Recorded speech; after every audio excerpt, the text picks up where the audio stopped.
Actually, right now, I'm standing in front of a guy who looks like he's been shot in the head, maybe a graze.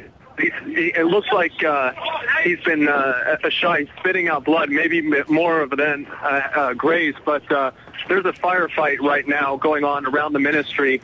We're seeing people dragged away, and we're seeing the surge. Protesters keep surging the ministry. All morning we've been saying how these protests have been much more peaceful than yesterday. Can you take us back and tell us how this turned so ugly? Well, the protests by and large have been peaceful when the police aren't around. But right now the Ministry of Interior is kind of like an Alamo, and the police have it surrounded. That's their last stand. So the protesters still see them as representing the government. So they're trying to push towards the Interior Ministry.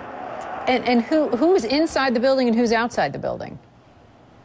Well, right now they have an area cordoned off around the Interior Ministry. You can only get about as far as maybe a block or as close as a block away. They have people shooting down the side streets, so we're unable to push any closer without the threat of being shot ourselves. And who is actually doing the shooting? Who's armed? It is the police, the Ministry of Interior, the police. The Army has taken the control of the city, but the police are still surrounding the Ministry of Interior now. And does it seem as though the protesters in the crowd, were they given any warning? From what we understand, anyone who is still on the street after the curfew is going to be treated as a criminal. Was there any warning that went out? Well, I can tell you this. There's tens of thousands, maybe even 100,000 people on the street right now. So I don't think they can really enforce that curfew. But I can tell you the Ministry of Interior, I've been around there almost all day off and on, and protesters have tried to charge it multiple times. Actually, this morning at 8:30, we heard shots and tear gas being fired at protesters. Made our way over there, and even early this morning, they were still making runs at the Interior Ministry. Do the protesters, as we look at these pictures, they're holding up signs saying Mubarak leave, they're lighting pictures on fire. Do they seem more emboldened to you today? Oh, definitely. And today is the largest demonstration, the largest protest, the most people I've seen in the streets so far. Starting from the 25th, every day it just seems like it grew larger and larger. And there's rumors flying around that Mubarak is going to leave soon. Rumors are flying around about the National Democratic Party. So that's definitely emboldening the protesters. They definitely feel like they are making ground.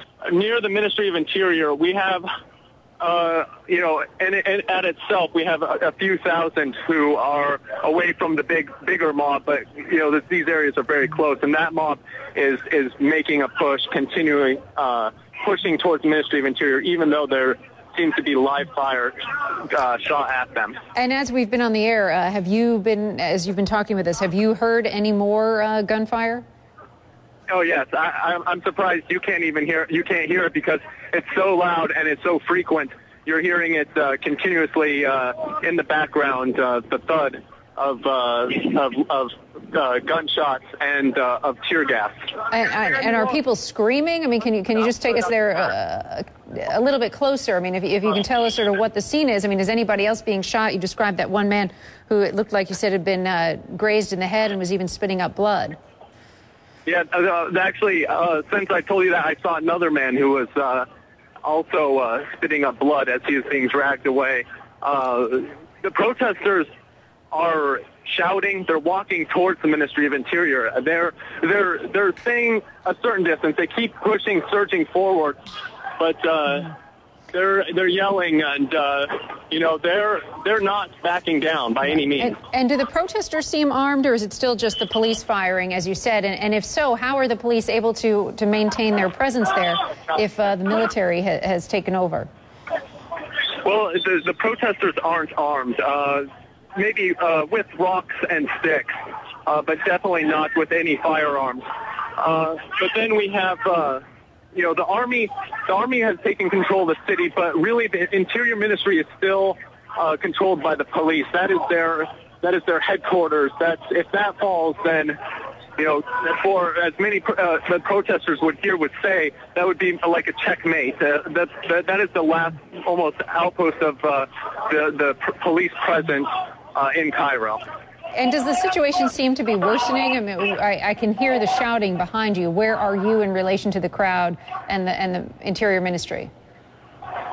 Oh, hold on a second. They're surging away. I'm running away. It looks like the police are making a surge, and the protesters are scattering everywhere. I'm sorry, what was your question? Where are you running to? And I was just going to ask you if the situation seems to be getting worse. It sounds like yes.